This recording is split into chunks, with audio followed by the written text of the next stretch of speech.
글쎄요, 이제는 최서원 씨라고 불러야 됩니까? 개명 전에 최순실 씨 얘기입니다. 김기혁 아나운서. 네, 국정농단의 핵심 인물이죠. 전 최순실, 현 최서원 씨, 네.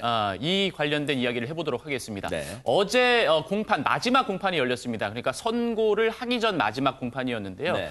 여기서 최순실 씨가 이제 억울함을 토로를 했다는 겁니다. 아하. 이게 조금 이제 논란, 화제가 좀 되고 있는데요. 네. 그 관련 발언이 법은 만인 앞에 평등해야 하는데 네. 조국 가족을 현 정부가 보호해야 할 이유가 무엇인가라고 하면서 본인의 상황과 조국 전 장관의 상황을 비교를 하면서 이 재판에서 억울함을 토로했다고 합니다. 어허. 아니 근데 김지혜 변호사님 왜 자기 재판에 멀쩡한 조국 전 장관을 끌어들였어요? 네.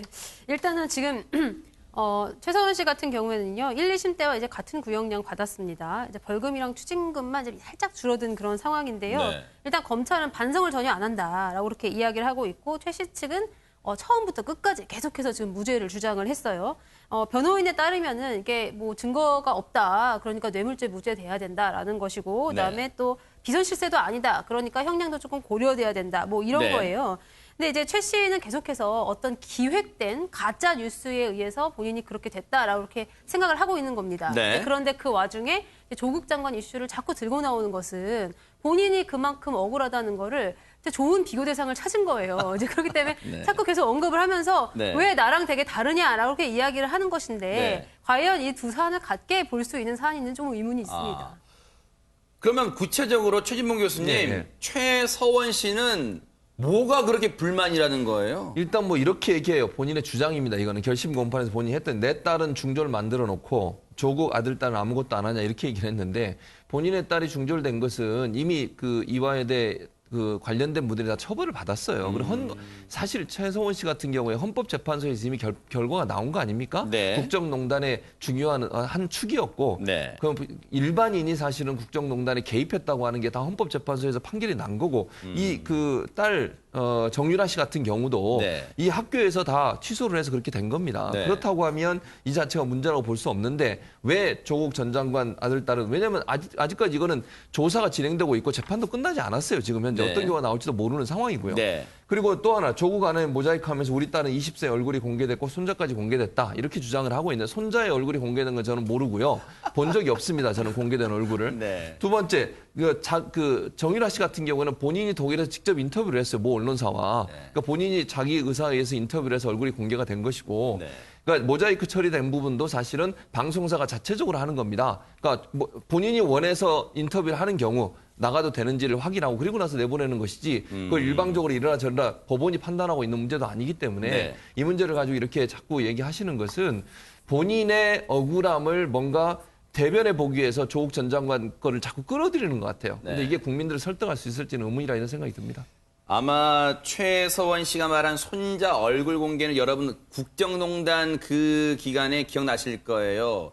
독일에선가 생일 파티를 했는데 거기 온 가족, 최서원의 온 가족이 모였는데 거기에 손자의 얼굴 아마 그게 어느 매체에서 공개가 됐나 봐. 아마 그걸 얘기하는 것 같습니다. 그런데 강문혁 변호사님, 실제로 최서원 씨 주장처럼 조국 전 장관은 대하는 태도와 지금 차별화된 모습이 있어요? 그러면 어떻습니까? 저는 방금 말씀하신 최 교수님 의견에 어느 정도 굉장히 동의를 하는데요. 사실 최서원 씨가 지금 재판받고 있는 것은 사실 본인의 뇌물죄 그리고 직권남용죄 본인의 형사 범죄에 대한 재판을 받고 있습니다. 네. 거기에 이제 사실 전혀 엉뚱한 다른 네. 사람에 관련된 얘기를 이제 최후 변론에서 하는 것이 좀 과연 적절한가 의문이 들고 있고요.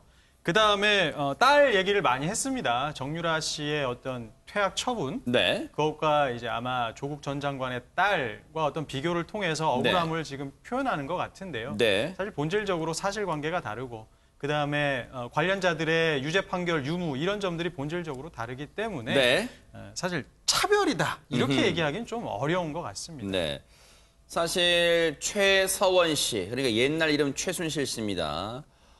딸에 대한 이 마음, 엄마로서의 마음은 지극정성인 것 같긴 해요. 왜냐하면 틈만 나면 딸 얘기를 합니다. 관련 얘기 한번 들어보시고 이어가 보도록 하겠습니다. 아니, 그거에 대해서는 제가 설명하고 싶은데요. 걔가 우승을 하고 안 하고는 우승이 개념이 아니라 1, 2, 3등 점수가 매겨지는 건데 저는 그런 거에 관여한 적도 없고 그것 때문에 걔가 상처를 받고 그냥 그 언론의 그런 압박 때문에 애가 완전히 잘못 나가가지고 걔 인생이 정말 지금 저렇게 될 정도로 저렇게 됐는데 그건 정말 억울한 부분입니다. 제가 무슨 1등, 2등이 아니라 점수에 따라서 그 차이가 나는데 그런 사실 전혀 없습니다. 글쎄요, 이수정 교수님 어떻게 봐요? 엄마로서는 당연한 얘기입니다. 딸을 걱정 많이 하네요. 네, 뭐 본인의 문제는 변명의 여지가 없다고 생각이 들고요. 그런데 이제 딸과 연관해서는 억울하다라는 느낌을 받을 수도 있겠다. 저는 개인적으로 이렇게 생각하는데 왜냐하면 이게 입시에 관련된 문제는 온 국민이 다 민감한 문제이고요. 네. 그렇기 때문에 지금 입시와 연관된 문제로 만약에 비교를 하자고 들면 지금 상당 부분 뭐 비교가 안 되는 건 아닙니다. 그렇기 때문에 억울하게 여기는 것은 뭐 이해가 가기도 하지만 네. 그러나 아까 이제 최 교수님 말씀하신 대로 유죄로 나온 부분에 대해서 처벌을 내린 거하고 그래서 결국은 합의 취소가 된 거하고 지금 다른 분은 지금 아직은 소송 중이시잖아요. 그러니까 결론이 아직 안 났으니까 네. 그렇기 때문에 결과가 안 나온 부분을 그냥 그대로 놓고 취소가 됐는데 왜 취소를 안 하냐 이렇게 비교하는 건 좀 적절해 보이진 않는다. 아하. 네. 최서원 씨가 조국 전 장관의 처지와 이 비교한 내용 중에 또 하나가 있습니다. 뭐냐면 여러분 혹시 국정농단 기간에 기억나실 거예요. 이제 최서원 씨가 급거 귀국을 합니다. 독일에서 한국으로 와서 서울중앙지검에 출석을 합니다. 포토라인에 섰는데 그때 장면 기억나세요? 번거지 모자에 그리고 뿔테 안경 쓰고 울면서 울먹이면서 그런데 엄청난 기자들 또 그리고 항의하는 사람들 몰렸잖아요. 막 떠밀리다시피 들어갔는데 지금 저 자막을 나올 것 같아. 지워야지. 보세요. 이 신발. 저 신발이 누구 건지 아시죠? 최서원 씨가 막 밀려가면서 땡땡 하는 또 상표예요. 저 신발이 왼쪽 신발 같습니다. 왼쪽 신발이 벗겨졌고 그걸 언급해서 이번에 또 비교하면서 나는 포토라인에서 신발이 벗겨지고 목덜미가 잡혔는데 누구도 보호해주지 않았어요. 언제부터 그런데 이번에는 포토존이 없어졌습니까? 조국 전 장관 때는 왜 포토존이 없어졌습니까? 이렇게 차별대우 합니까? 라고 항변을 하고 있습니다. 김지혜 변호사님. 그런데 진짜 건건이 다 조국 전 장관과 그 일가를 비교하고 있네요. 네. 일단은 포토라인 같은 경우에는 최서원 씨는 좀 억울할 수도 있죠. 근데 예전부터 포토라인에 이렇게 피해자를 세우는 것에 대한 인권침해 문제가 거론이 계속 되어 왔습니다. 근데 어떻게 보면 국정농단 사건을 계기로 굉장히 무수히 많은 공직자들과 그다음에 공인의 위치에 있는 이제 그런 사람들이 포토라인에 서면서 이제 과연 이렇게 계속 포토라인 제도를 운영하는 것이 맞느냐 안 맞느냐에 대한 논의가 좀 더 뜨거워졌던 것이고요. 그래서 그 결과 검찰에 좀 개혁을 하자라는 그런 취지에서 포토라인에 이제 서지 않게 이제 그렇게 조치를 했던 것인데 하필이면 이제 그 첫 수혜자가 이제 거의 조국 전 장관 가족들이어서 저런 생각을 할 수는 있겠지만 네. 사실 그 전에 이제 포토라인 섰던 무수히 많은 공인 겸 유명한 사람들이 있었다라는 것을 고려해 보면 네. 사실 지금의 조 전 장관과 비교할 것이 아니라 그 전 케이스와 비교하는 것이 더 맞지 않았나라는 그런 생각이 좀 듭니다. 네. 어제 결심 공판에서 이제 최서원 씨가 그런 얘기를 했습니다. 가짜 뉴스라는 말을 언급했어요. 가짜 뉴스들로 우리 집안은 풍비박산이 났다. 내게 남은 삶이 얼마나 있는지 알 수 없으나 남은 시간 손자들을 사랑하고 어린 딸을 살피게 해달라. 뭔가 감정의 기반을 읍소를 했습니다. 그런데 이건 진짜 궁금하더라고요. 이건 아마 시청자분들 궁금하실 거예요. 김재 변호사님 마지막으로 이거 하나 여쭤볼게요.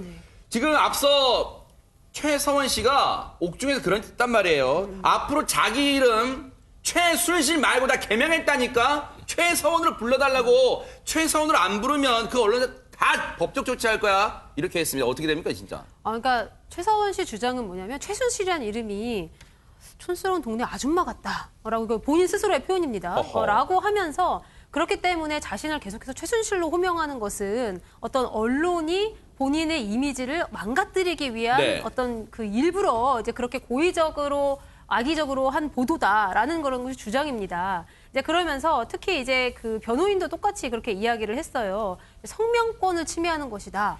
뭐 법적 조치를 취하겠다. 뭐 이런 이야기를 했는데 이제 성명권이라는 거는 사실은 뭐 유명한 뭐 저작가라든지 아니면 그런 사람들의 필명, 가명 혹은 네.